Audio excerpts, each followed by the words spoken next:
This is what we like is likely going to play out today on our EURJPY. So now on our 1 hour time frame, EURJPY are just giving us a pullback.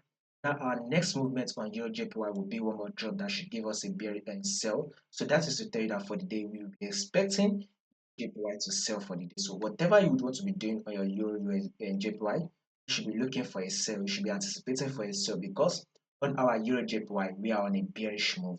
So market is definitely strongly to the downside. And since we need to follow the rules of trade with the trend and not against the trend. So because we are going to be following the rules of trade with the trend, we are going to be anticipating for a sell next on our Euro JPY.